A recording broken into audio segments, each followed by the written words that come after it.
కబడ్డీ కబడ్డీ మూవీలో నేను ఆల్తా నేనా, ఇప్పటికీ ఆ డైలాగ్ చాలా ఫన్నీగా ఉండదు. ఈ క్యారెక్టర్ ఏంటంటే ఒక టిపికల్ మనిషి కావాలి అని టిపికల్గా ఉండాలి పెట్టాలి అని అనుకుంటుంటే వెంకీ మనసులో ఏమో నేనున్నా. ప్రొడ్యూసర్ వచ్చి వల్లూరుపల్లి రమేష్. తను ఏంటంటే యాక్చువల్గా ఎవరిని పెట్టాలనుకున్నారంటే ఈ మన ఆనంద్ సినీ సర్వీస్లో ఒక లైట్ బాయ్ ఉండేవాడు. ఈజ్ ఆల్మోస్ట్ 7 feet, కొంచెం విచిత్రంగా ఉంటాడు.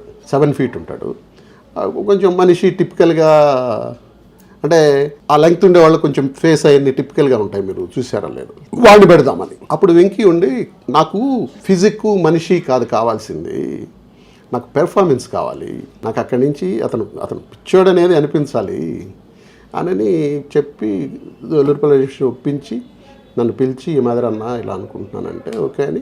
నేను అప్పుడు నాకు అంటే బేసిక్గా ఫిల్మ్ ఇన్స్టిట్యూట్లో నేర్చుకున్నదే ఆ అబ్జర్వేషన్, ఇమాజినేషన్స్ అని 2 ఉంటాయి.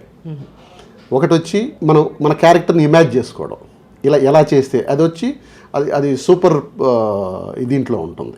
నిజ జీవితంలో కాకుండా ఇమాజినేషన్ చేసేవి వేరేగా ఉంటాయి.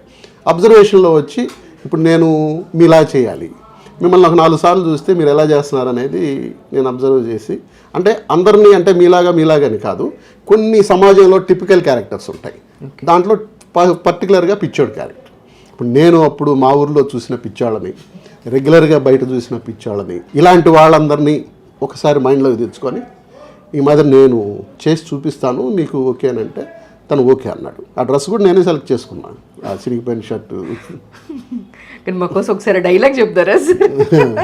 నేను ఆల్తారని